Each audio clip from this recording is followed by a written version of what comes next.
another edition of Inside the Burrow, the FAU podcast for and by Owls fans. Oh, it's good to come back to a W. Definitely washes down the sour taste from Gainesville, no doubt about it. But hey, we got some exciting news for you. Of course, Jack, I'm here. How y'all doing, Owl Nation? But we have a new co-host, if you will, Mr. Kirk, fellow Tampa Bay Lightning fan. Oh yeah, rep the shirt, brother. Go ahead and say hey to Tampa Bay. That's right. We got some Tampa Owls. Kirk, how you doing, my man? I'm great. How about yourself? Excited to join. Yeah, I'm excited to have you. No doubt about it. Love when we have some more Tampa Owls. For those who don't know, Kirk, why don't you go ahead and talk about your connection with FAU quickly before we go ahead and dive into the Georgia Southern game.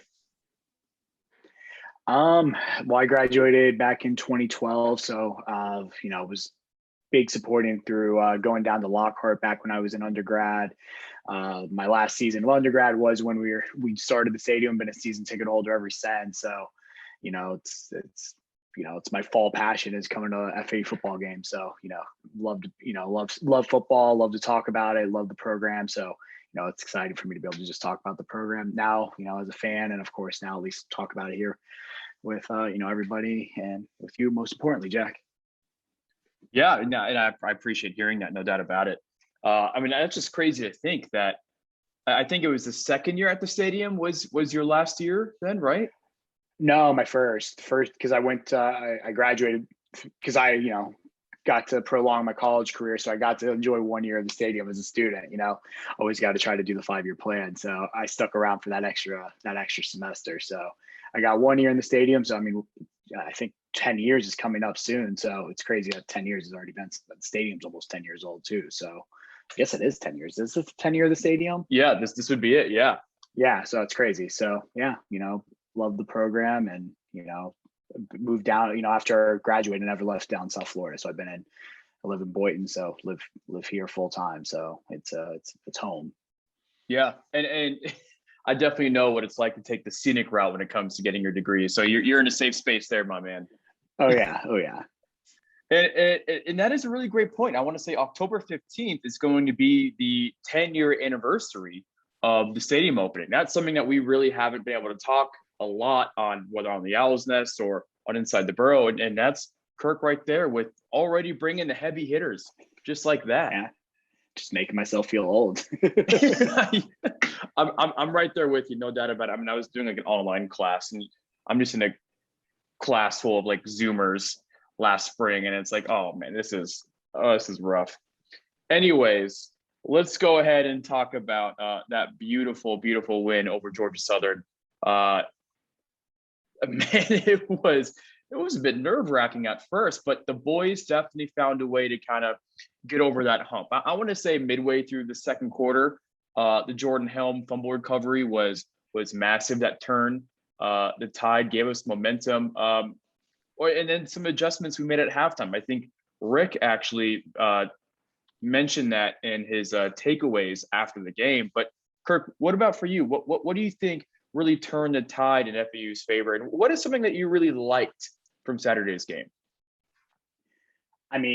What turned the tide was obviously that fumble, because I feel like at that point it seemed like this was going to be one of those long games with the triple option that, could go down to the wire. We're probably going to lose time of possession, probably like 35 to 35-25, maybe 40-20. So that really seemed to change the tide of the game.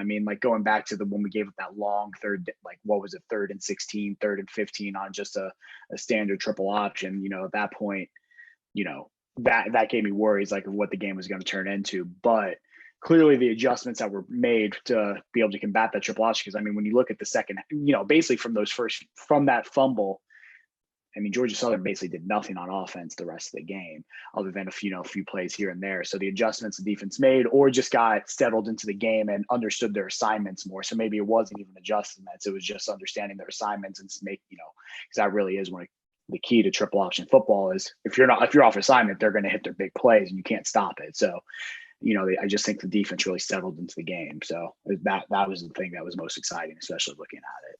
Yeah, Kirk, I agree with you. And I was a bit worried about the defense still learning the new scheme Coach Duke's, defense and playing an option threat, but they handled it as well as they could, I would say.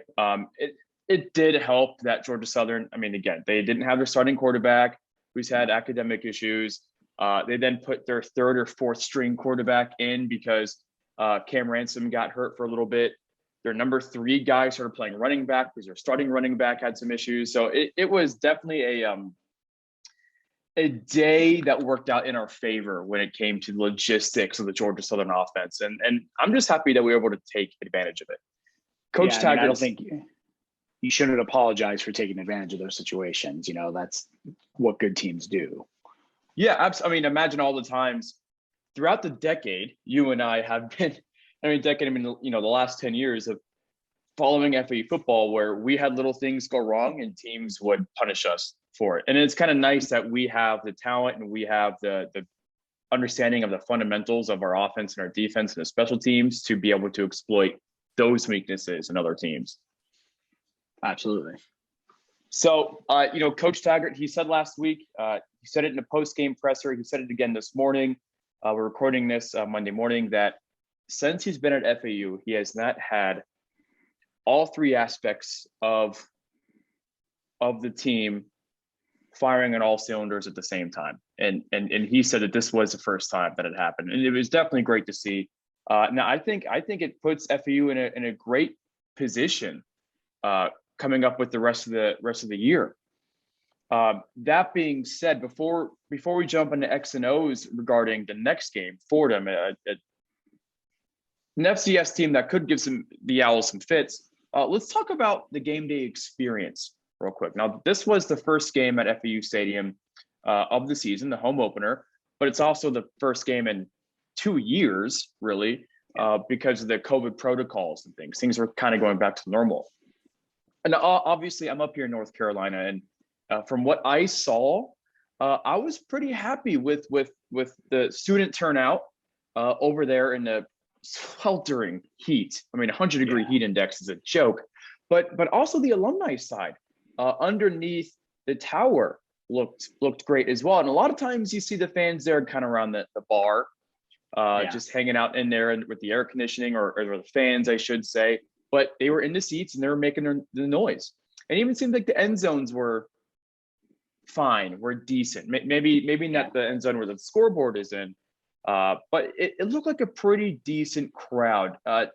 What are your takeaways when it comes to the experience of the game? I mean, the crowd was great. I mean, it was a great turnout for the first game, especially, it's like Georgia Southern's a huge opponent that's going to draw people to the stands. And, in most cases, not like UCF or anything like that. The tailgating before the game was really, really good. I mean, between, the students, even with the new rules, it seems like the students came out in full forces to still tailgate. So that didn't really hamper their turnout.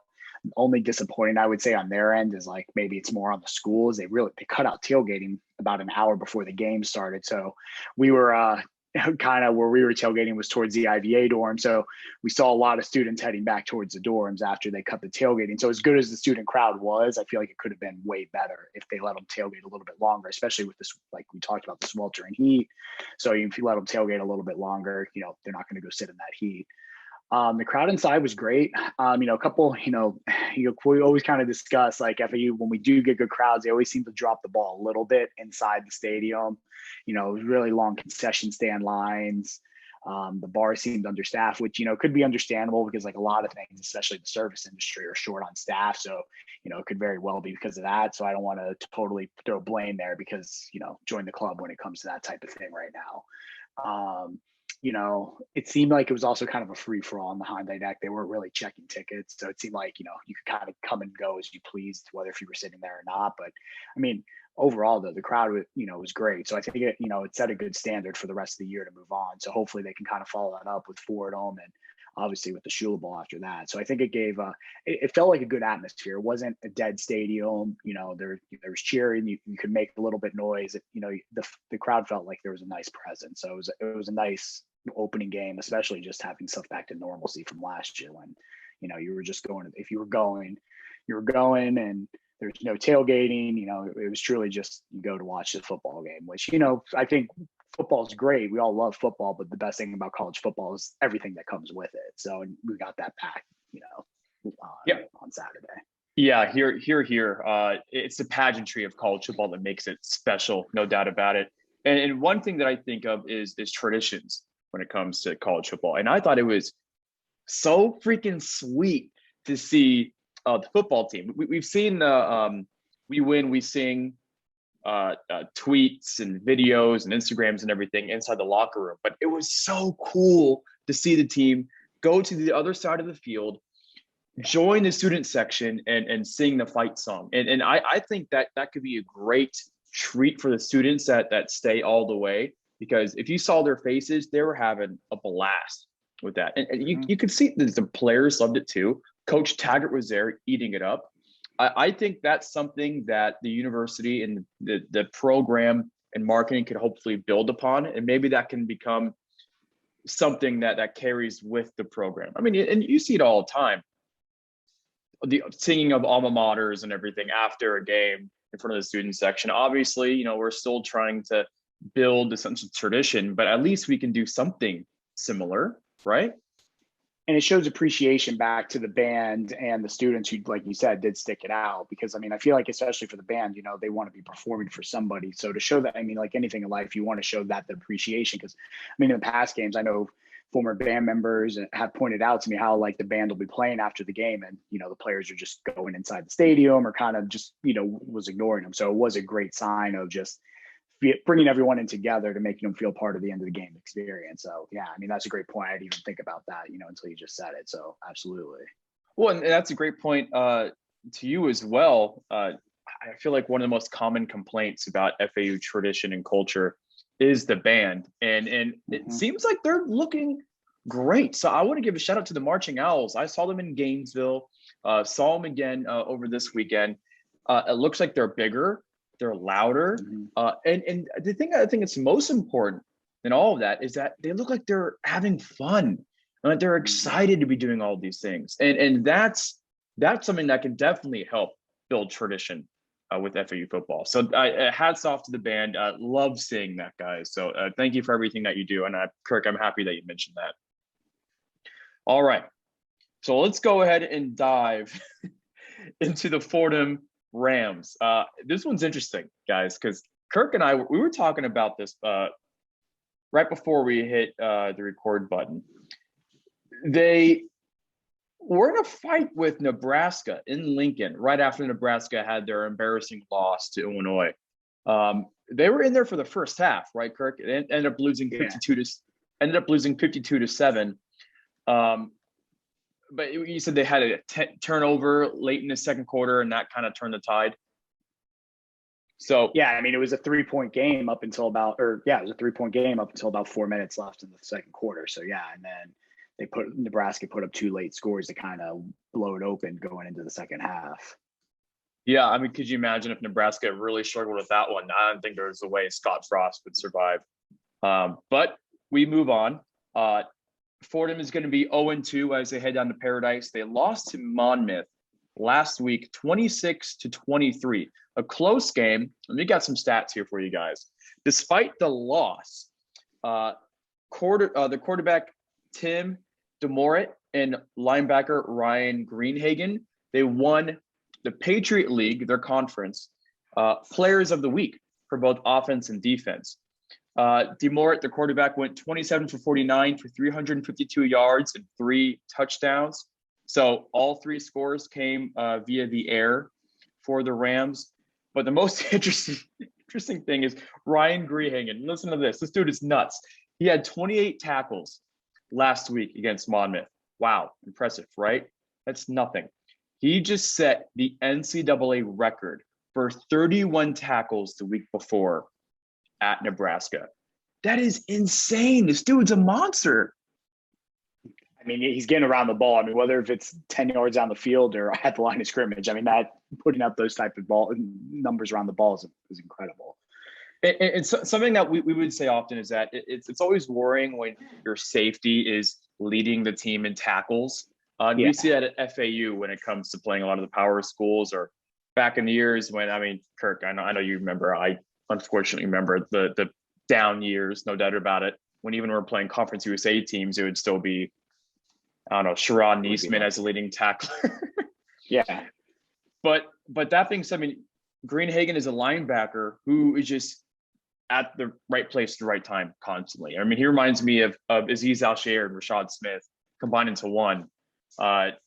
It's very impressive, and I'm excited to see the challenge that the offensive line is going to have when it comes against him, because he's clearly a beast back there that deserves some respect. So, all in all, what do you want to see going into Fordham? Again, we're kind of hyping up the Rams here, but let's be real here. All right, they're 0-2 FCS. This should be a game that FAU blows them out. What is something that you want to see that could make you think, yeah, this proves it, the Owls are legit this year? I'd love to see them jump out to an early lead, stomp on them early in the first quarter, especially when you saw some of those, the really good teams under Lane, is they would jump out and we'd step on their throats and the game would be over by, mid-second quarter. Like, thinking of the Bethune-Cookman game a couple of years ago, those type of games. Like, that's what the game script should look like. Get the older guys out of there so that way you stay healthy for the Air Force game next week, because that's going to be a dogfight. Just being in the elevation, being another triple option team, and get some of the young guys. Obviously, get Tronte some more game day experience. Maybe even if you could sneak Michael Johnson Jr. in there for a drive or two towards the end of the game. It's just trying to get those young guys, take advantage. They still have, I would imagine they didn't change it. You still have the 4-game rule, so getting some of those freshmen who you might redshirt, get them some game time in this game, because who knows, you may not get another opportunity the rest of the year. So I think it's really important to jump out so you can just build some depth, see what freshmen and young guys might be there available to play later on in the year, or see the guys who need to be redshirted and call it a year. So that's really what I think the keys are, is jump out and learn about the team, especially the depth positions. I'm so happy you said that, because I feel like we really haven't seen a Willie Taggart Owls team really just go full throttle early quite yet. I mean, obviously in UF, both of our touchdowns came in the second quarter. Georgia Southern, we're all freaking out, at the end of the first quarter, like, holy smokes, this is not good. So I agree. When it comes to a team like that's from the FCS, you got to put your foot on their throat early. So for the fans that don't know what Kirk means about that 4-game rule, the NCAA a couple years ago said that any player that plays 4 or less games can get redshirted, and the games that they do play, let's say if it's just a pair, those games will not count against their eligibility. So, I mean, that's a great point you have there, Kirk. I would love to see Michael Johnson Jr. Get some play time. Tronte, I mean, I like to see him more in that 4-minute style of offense. That's something that he has done so well in for so long. And you'd rather want to hold that to the more competitive games. We hope we don't need to kill clock against Fordham. And speaking of which, I mean, I think he played rather well when asked upon last week. So I mean, yeah, that was a nice thing to see towards the end of the last game. Is kind of got that killer instinct he had against kind of the year of last year of Chris Robeson. So you kind of saw that come back just with Nkosi this time. Absolutely. The passing game already looks great. I mean, Nkosi Perry, co-offensive player of the week in Conference USA, 4 touchdowns, 332 yards on just 19 completions. I mean, that 50-yard bomb especially was gorgeous. Yeah. But I really want to see the rushing attack improve. And that's something that I said last week. I wanted Johnny Ford to hit 100, 150 yards. Haven't quite seen it yet, especially when it came to the explosiveness going north-south. Seemed like he was going more east and west, which is a bit frustrating, but I get it. He's still trying to work his way into the schemes of the offense and everything. But Malcolm Davidson looked good. McCammon looked good at times. So I would love to see the rushing attack to be established this week. That way we can go into Air Force, we can go into conference play with a balanced attack that's really going to strike fear in opposing defenses. Yeah, I think that's a great point because we really haven't seen those explosive type runs yet. I mean, you would have thought you'd maybe get a few of those against Georgia Southern, but we really didn't. We beat them throwing the ball. Granted, I mean, it looked like from the week before Georgia Southern seemed like they were beatable in the passing game, so maybe that was just part of the game plan. But just to have that confidence builder for those running backs, is they just might need that game to have, like you said, confidence for Air Force and then go into the conference play. So, they have an idea of who they can go to in certain situations because we have probably four capable backs who can probably start for you and get 15, 20 carries if you need to. But, to have that depth and know who you can turn to in certain situations is going to be key, especially if you want to look to win the conference. Yeah, I mean, we're going to have a balanced attack when it comes against teams like Marshall and Western Kentucky. And it's like, I can't stand that. I feel like every single week we record a podcast and it's always like, oh, against teams like Western Kentucky and Marshall. And I just want to stop saying the M word, Marshall. And cause I'm just over it. Just over it. Personal thing. You all see my Twitter timeline and the constant battles I'm in, but what can you do when people have dial-up internet still? I don't know. They're a bit slow to it. So that's it. A quick one for you guys against FCS competition, but definitely good to be back in paradise, especially with a win under our belt. Hopefully we can go back over 500 with a really tough Air Force game coming up. They looked pretty good against Navy last week, but that's something that we'll talk about. So Kirk, hey man, I want to welcome you and I want to thank you for being here. No doubt about it. Anything you want to say to Owl Nation before we sign off? I look forward to being here every week and, being a part of it and, send your thoughts. Let me know what we can do, what I can do better in the future, but I'm happy to be here. There you go, man. Hey, real quick, how can Owls fans follow you on Twitter if they're interested? At Kirk J2.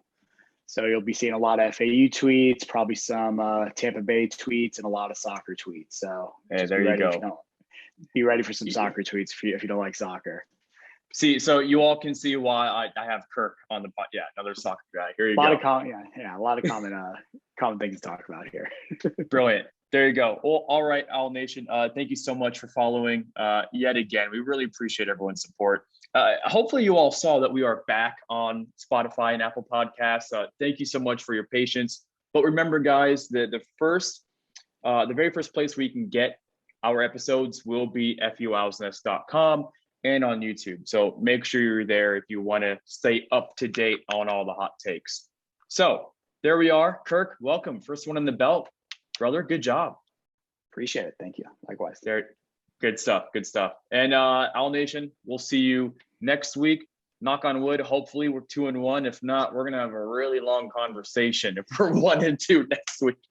That all being said, thank you so much, guys. And as always, go Owls.